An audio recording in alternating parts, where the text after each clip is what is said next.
Bonjour, bienvenue sur Planète Droid, bienvenue aux abonnés, bienvenue aux nouveaux abonnés et bienvenue à tous ceux et celles qui regardent cette vidéo.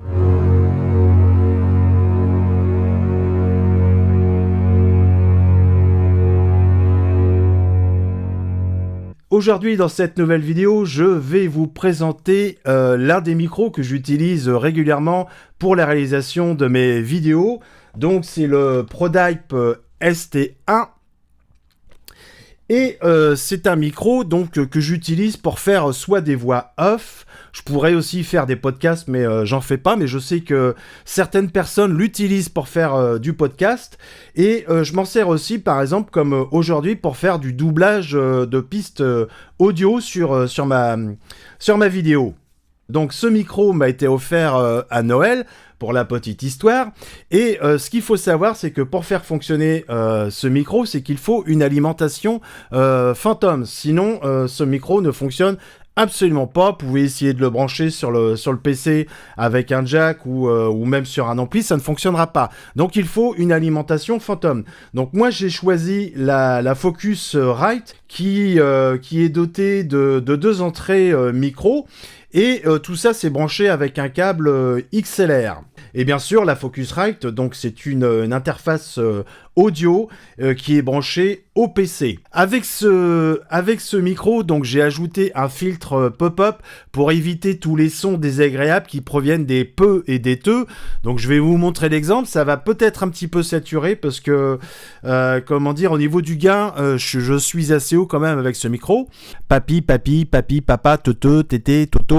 Donc si je m'approche un peu trop du micro, donc le filtre pop-up en fait va éviter tous ces sons qui sont désagréables avec ce micro. Donc j'aurais pu aussi ajouter une bonnette sur ce micro, donc une bonnette en mousse pour avoir un son un petit peu plus podcast et pour éviter aussi tous les sons désagréables qui proviennent des peu et des te, quoi. Voilà.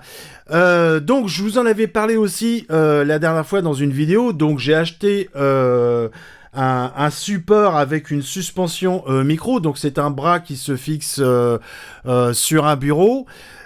Franchement, c'est vrai que là-dessus, par contre, j'ai pas voulu y mettre le prix, je l'ai payé franchement pas cher, mais vous trouverez le lien dans la description si vous voulez voir la vidéo. Alors en ce qui concerne ce micro, au niveau du corps, on est sur un corps qui est entièrement métallique, et au niveau de la grille du micro aussi, c'est une grille qui est métallique, donc on est quand même sur un micro de qualité. Donc pour l'histoire des micros ProDype, c'est un ingénieur du son qui a travaillé par exemple pour Francis Cabrel. Vous trouverez aussi le lien dans la description si vous voulez voir le site de ProDype.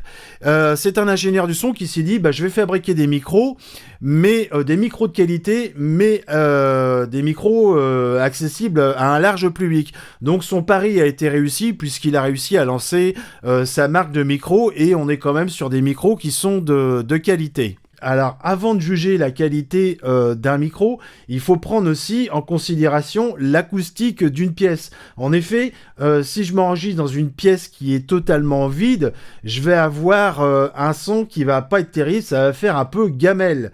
Ici, j'ai des choses qui sont crochées au mur, donc vous pouvez pas le voir. J'ai des rideaux sur le côté qui vont éviter la réverbération du son, donc ce qui va me donner une acoustique complètement différente que si, par exemple, j'allais m'enregistrer dans un parking. Donc pour vous parler du micro, c'est un micro qui est unidirectionnel, c'est-à-dire que il va prendre plus le son sur l'avant, on va dire, du micro, puisqu'il est cylindrique et il n'est pas forcément facile de distinguer l'avant de l'arrière du micro. Et ça, je peux vous le dire. Donc ce micro va prendre beaucoup plus le son sur l'avant que sur l'arrière. Donc en fait, ce qui est bien, c'est qu'en studio, ça va éliminer, je dirais, les bruits de fond. Alors au départ, quand je l'ai eu, étant donné que il n'y a pas de notice, je l'avais monté à l'envers. Et je vais vous montrer ce que ça donne. Et en effet, si je le mets dans le mauvais sens, malgré qu'il soit cylindrique, eh ben le son va avoir beaucoup moins de portée dans ce sens-là que dans ce sens-là. Donc, ce micro, c'est un micro quand même qui est de qualité, puisque pour le prix, il faudra compter environ 120 € à peu près, 110-120 €. J'ai regardé les prix sur Internet, malgré qu'il m'ait été offert à Noël. Et il est doté en plus de 2 boutons. Donc il y a un filtre coupe-bas qui permet de réduire encore en plus les bruits de fond. Mais en même temps, ça donne un petit ton, je dirais, un peu plus aigu à la voix. Et il y a un atténuateur de moins 10 dB. Et ça, c'est, je dirais, réservé aux musiciens. Par exemple, pour un batteur, il faudra activer l'atténuation moins 10 dB parce que le son va arriver beaucoup trop fort sur le micro et le son serait saturé. Pour ce qui est du contenu du coffret, donc à l'intérieur, il y a un support métallique qui est entièrement métal aussi. On n'est pas du tout sur du plastique. Donc un support de pied de micro, donc qui va permettre de fixer le micro sur un pied de micro. Il y a aussi une carte de garantie que je n'ai pas remplie. Et à l'intérieur, il y a aussi une petite, housse de protection pour transporter le micro ou tout simplement pour le protéger, quoi. L'intérieur de la boîte, donc si vous voulez voir l'intérieur de la boîte, c'est pas très intéressant, mais c'est tout de la mousse. Et donc le micro est bien protégé pour le transport. Donc cette vidéo touche à sa fin, je vous invite à découvrir les liens qui sont dans la description. Il y a quelques temps, j'avais réalisé aussi une vidéo sur un micro, le Rode VideoMic. J'avais fait un test en extérieur et un test aussi en intérieur. Et j'ai aussi fait une vidéo avec un micro qui coûte 10 € et qui s'installe sur un smartphone. Donc je vous dis à très bientôt pour une prochaine vidéo. Bye bye!